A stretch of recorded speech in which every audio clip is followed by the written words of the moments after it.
नमस्कार व्यूअर्स, मैं हूं अमीश देवगन और आप देख रहे हैं देश का सबसे लोकप्रिय कार्यक्रम आर पार। किसी भी परीक्षा में पास होने के लिए कम से कम 33% नंबर की जरूरत होती है, लेकिन हमारे माननीय सांसदों ने तो कमाल कर दिया है। देश की जनता उम्मीद कर रही थी कि मॉनसून सेशन में देश के लिए खूब कामकाज होगा, लेकिन लोकसभा में काम हुआ सिर्फ 29% और राज्यसभा में हुआ मात्र 34%। देश के करोड़ों रुपए स्वाहा हो गए।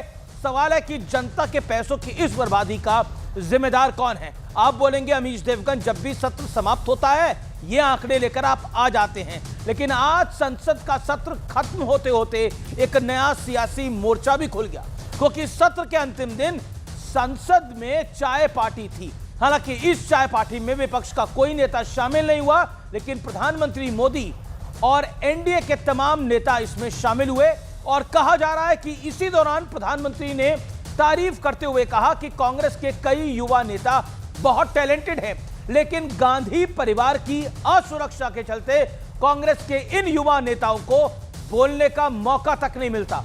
पीएम ने यह भी कहा कि इन युवाओं के चलते राहुल गांधी परेशान और असुरक्षित महसूस करते हैं।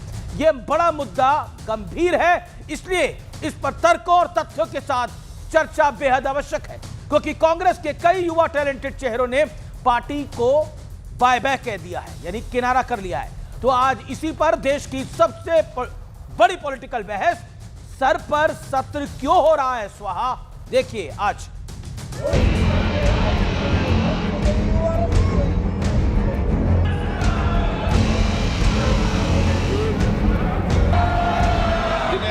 सभा की कार्रवाई अनिश्चितकाल के लिए स्थगित की जाती है।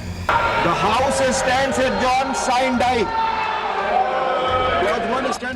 भारी हंगामे के बीच संसद का मॉनसून सत्र समाप्त हो गया, तो आज हिसाब किताब का दिन है कि हमारे माननीय सांसदों ने आम जनता के लिए क्या किया। पहला विश्लेषण तो खुद लोकसभा अध्यक्ष से ही सुन लीजिए।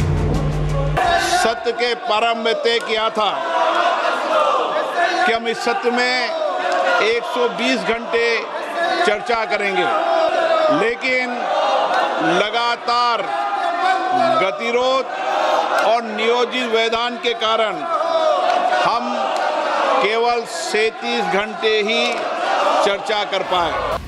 कामकाज का हिसाब किताब का मीटर भी देख लीजिए। लोकसभा में मात्र 29% काम हुआ और राज्यसभा में 34%। अपोजिशन एमपीज, विशेष करके जो नए एमपीज हैं, उसको बोलने का मौका नहीं मिला। देखिए, ये अत्यंत निंदनीय है। इस तरीके से हंगामा करना और एक ऐसे आचरण का प्रदर्शन करना जो कतई स्वीकार्य नहीं हो सकता। मानसून सेशन वॉश आउट रहा।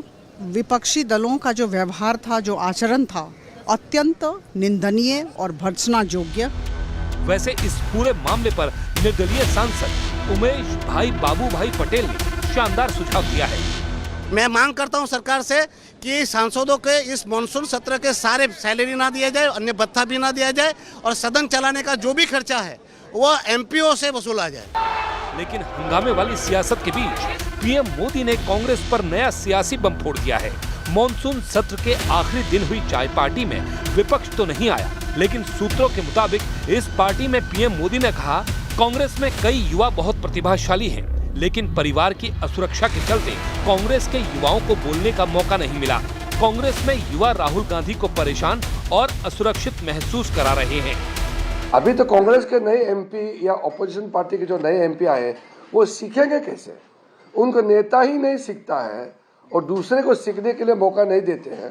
इस तरह से हंगामा करना, बेतुकी बातें करना, सॉरी भी नहीं बोलना, तो ये क्या है? मैं तो कहूँगी ये जो बिगड़े हुए शहजादे हैं। सवाल है कि क्या वाकई कांग्रेस में युवा टैलेंट को इग्नोर किया जा रहा है और इसी के चलते कांग्रेस के युवा नेता और प्रवक्ता पार्टी छोड़ चुके हैं। आज इन तमाम मुद्दों पर होगी देश की सबसे बड़ी बहस। एसआईआर पर सत्र स्वाहा। और अब वक्त है आर पार के सुप्रसिद्ध विश्लेषण का। ये नजर डाल लेते हैं आर पार के विश्लेषण पे। राहुल सितारे, बाकी युवा नेता किनारे वाली नीति समझाने वाला विश्लेषण। पहला फैक्ट, हर बड़े फैसले गांधी परिवार के इर्द गिर्द ही घूमते हैं, जिसका सीधा फायदा राहुल गांधी को मिलता है। दूसरा बड़ा फैक्ट, ज्योतिरादित्य सिंधिया, जितिन प्रसाद, आरपीएन सिंह, मिलिंद देओरा, ऐसे कई बड़े नेताओं ने, युवा नेताओं ने कांग्रेस को छोड़ा है। पार्टी ने उनकी अनदेखी करी है। कई प्रवक्ता भी छोड़ के गए हैं। राधिका खेड़ा, प्रियंका चतुर्वेदी, इन प्रवक्ताओं ने भी पार्टी को छोड़ा है। रोहन गुप्ता, इन्होंने भी पार्टी को छोड़ा है। तीसरा बड़ा फैक्ट, 2019-2024 के लोकसभा चुनाव में राहुल और प्रियंका वाड्रा को फोकस में रखा गया और बाकी नेता पीछे थे। चौथा बड़ा फैक्ट, प्रदेश अध्यक्ष, पदाधिकारी और कैंडिडेट चुनने में राहुल गांधी की राय को प्राथमिकता मिलती है। और अब पांचवा फैक्ट, राहुल गांधी के एक इशारे पर 2013 में मनमोहन सरकार ने अध्यादेश वापस ले लिया था। राहुल ने अपना एक इशारा किया था प्रेस क्लब ऑफ इंडिया से।